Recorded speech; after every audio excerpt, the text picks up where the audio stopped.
Réussir dans la vie ou réussir sa vie? Pourquoi je pose la question? C'est parce que ma mère, de son vivant, m'a interpellé sur ces deux notions.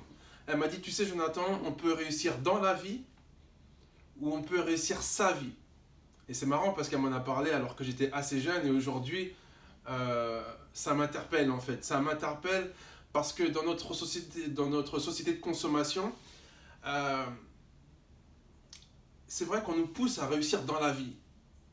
C'est-à-dire avoir une réussite matérielle, avoir une réussite financière, avoir une indépendance financière, avoir de plus en plus de possessions, avoir de plus en plus de choses, avoir la dernière technologie, le dernier portable, la maison de nos rêves, etc., etc. Réussir dans la vie. Et on a l'impression qu'en ayant toutes ces choses matérielles, on sera heureux. Mais en fait non.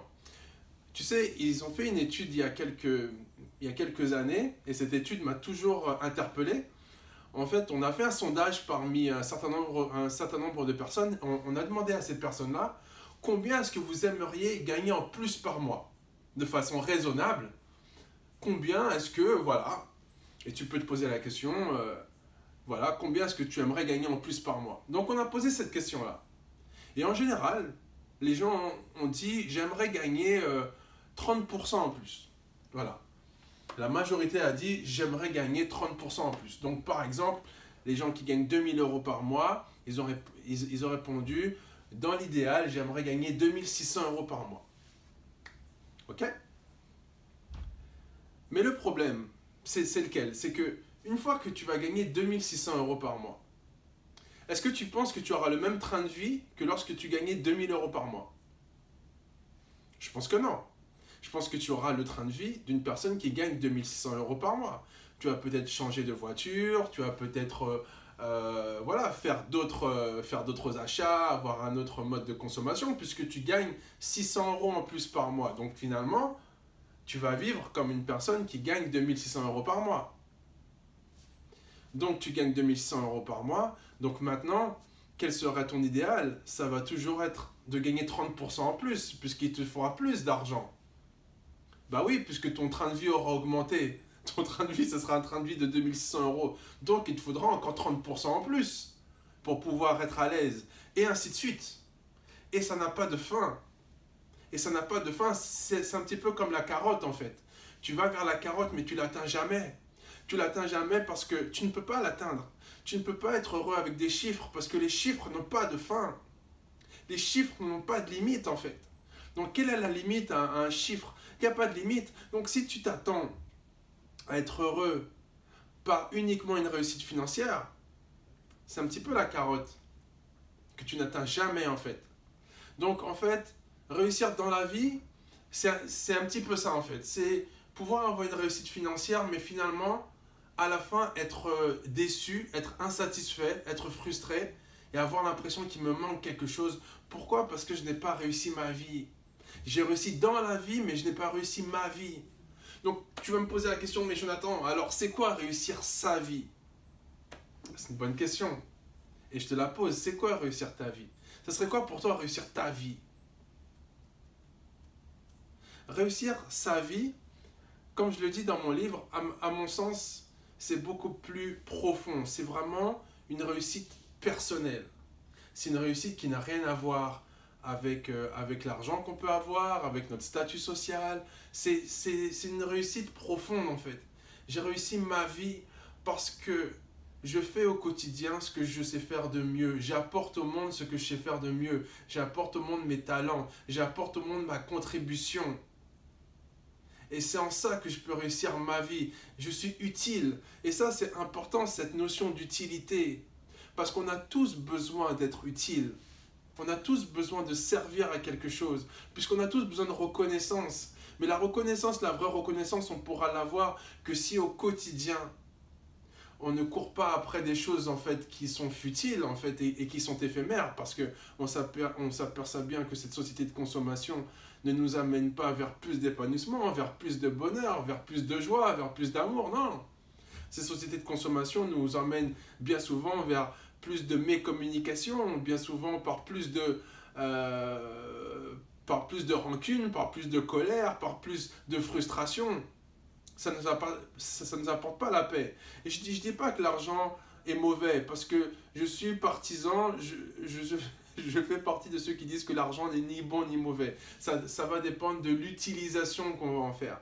Mais quoi qu'il en soit, rechercher l'argent à tout prix en croyant que l'argent va nous apporter le bonheur, c'est faux. L'argent ne fait pas le bonheur et la pauvreté non plus, comme j'aime dire. Mais je pense que c'est pas par là qu'il faille aller en fait. Ce n'est pas la bonne direction. La bonne direction, ça serait effectivement de réussir sa vie, d'avoir une réussite profonde, d'avoir une réussite intérieure, d'avoir une paix intérieure, d'avoir une joie intérieure, d'avoir un épanouissement intérieur. C'est ça, réussir sa vie. Et pour réussir sa vie, en fait, il faut se remettre en question. Il faut se remettre en question pourquoi je suis en vie. Pourquoi je vis en fait. Quel est le sens de ma vie? Quel est le sens de ta vie? Pourquoi tu vis? Tu t'es déjà posé cette question-là? C'est peut-être une question un peu perturbante, mais c'est une question importante. Pourquoi tu vis? Est-ce que tu as réussi ta vie? Est-ce que tu réussis ta vie? Est-ce que tu as l'impression que tu réussis ta vie? Et ça, c'est une question que je laisse un petit peu sur ton cœur, afin que tu puisses te remettre en question. Et tu sais, j'ai envie de partager un truc avec toi. Ce sont les derniers mots d'une personne qui a réussi dans la vie, qui a vraiment réussi dans la vie. Et je vais te parler de Steve Jobs. Et j'étais en train de faire des petites investigations et je recherchais ce que Steve Jobs a bien pu dire à la fin de sa vie après avoir créé un empire. Qu'est-ce qu'il dit cet homme après avoir créé un empire? Je vais te dire en fait ce qu'il dit. Alors, Steve Jobs, il dit je suis arrivé au summum du succès dans les affaires. Aux yeux des autres, ma vie a été le symbole de la réussite. Cependant, en dehors du travail, j'ai ressenti très peu de joie. Enfin, on va dire que ma richesse est simplement un fait auquel je me suis habitué. En ce moment, allongé sur ce lit d'hôpital, me remémorant toute ma vie, je me rends compte que toutes les accolades et les richesses dont j'étais si fier sont devenues insignifiantes maintenant que ma mort est imminente. Et donc, voilà, il dit qu'effectivement que la richesse aujourd'hui sur son lit de mort ne lui sert plus à rien puisqu'il va partir, il ne part pas avec sa richesse. Donc là, sur le lit de mort, on réalise ce qui est important. On réalise ce que c'est que réussir sa vie. C'est à ce moment-là qu'on peut vraiment réaliser qu'est-ce que réussir sa vie.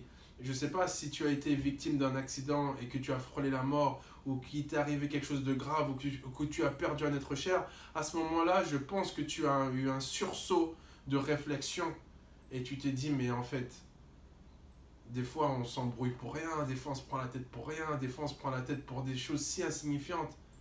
Est-ce que la vie ne serait pas autre chose que ces pécadilles, quoi? Donc qu'est-ce qu'il dit après Steve Jobs? Parce que c'est long, donc je ne vais pas tout te lire. Il dit, arrêtez de courir après l'argent, cela ne peut que vous transformer en un être tordu, tout comme moi. Dieu nous a fait un chemin, nous pouvons sentir l'amour dans le cœur de chacun de nous, et non pas des illusions construites par la gloire ou l'argent, comme je l'ai fait dans ma vie. Je ne peux pas les prendre avec moi. Je ne peux qu'emporter avec moi les souvenirs qui ont été renforcés par l'amour.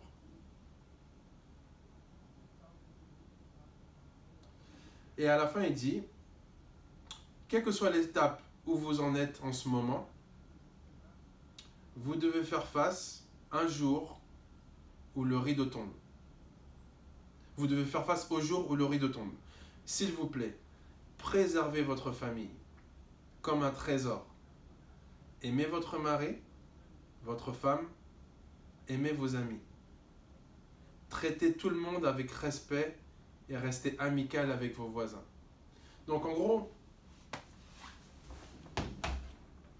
voici un homme qui a réussi, qui arrive au summum de la gloire. Personne ne peut remettre cette réussite sociale. personne ne peut remettre cette réussite si manifeste. Mais même sur son lit de mort, ben, qu'est-ce que cet homme dit? Ben, en gros, il dit que ok, c'était la carotte en fait. À la fin de sa vie, je suis toujours pas heureux, je suis pas satisfait. Et j'ai couru après des choses qui ont été matérielles, qui ont été futiles. Et aujourd'hui, sur mon lit de mort, je me retrouve un peu bête en fait. Parce que je suis peut-être passé à côté de ce qui aurait fait mon vrai bonheur. Et c'est pour ça que je te parlais de l'amour la dernière fois. Je te disais le temps, c'est de l'amour. Euh, pour conclure, j'aimerais te dire, prends le temps de passer du temps avec tes amis, de passer du temps avec les gens que tu aimes. Que ta vie ne soit pas une course-poursuite après l'argent. Il faut de l'argent, je suis le premier à le dire. Et à jouir de ça. Aimer ça, c'est ce qui me permet de voyager, c'est ce qui me permet d'acheter ce qui me fait plaisir, etc. Mais que notre vie ne soit pas une course-poursuite après l'argent, parce que je pense que c'est courir après le mauvais lièvre en fait. C'est courir après le mauvais objectif. Parce qu'à la fin d'une vie, et c'est dommage d'attendre la fin de sa vie pour réaliser que les meilleurs moments sont sont les moments les plus ordinaires peut-être. Sont les moments où on aura pu échanger avec sa famille, avec ses amis, partager un verre, enfin échanger autour d'un verre. Des choses simples en fait. Prendre le temps en fait. Et souvent lorsqu'on... Enfin je sais pas si ça t'arrive, mais des fois des personnes veulent passer du temps avec nous, on dit mais j'ai pas le temps, j'ai du business à faire, j'ai pas le temps, j'ai ça, j'ai ci, j'ai ça. Mais en fin de compte, on passe à côté de la vie en fait. On passe à côté de la vie. Les vrais moments, ce sont les moments de partage, les moments que tu pourras partager avec ta famille, avec tes amis, que tu pourras des fois partager avec tes collègues. Des moments simples, des moments de confession, des moments où on rigole, des moments où on a des fous rires. Ce sont ces moments-là, les moments les plus précieux. Et moi, personnellement, les moments que je me remémore le plus, auxquels, les moments qui m'ont vraiment marqué, c'est les moments les plus simples, en fait, que j'ai passé avec des personnes en tête à tête, où on a rigolé, on a parlé de choses simples. Et c'est ça la vie, et c'est ça la vraie vie, c'est ça qui rend vraiment heureux. Donc ne passons pas à côté des vraies choses, passons du temps avec les gens qu'on aime, avec nos bien-aimés, passons du temps. Et je pense que c'est les meilleurs moments que nous pouvons avoir, ce sont les moments que nous passons avec ces personnes-là.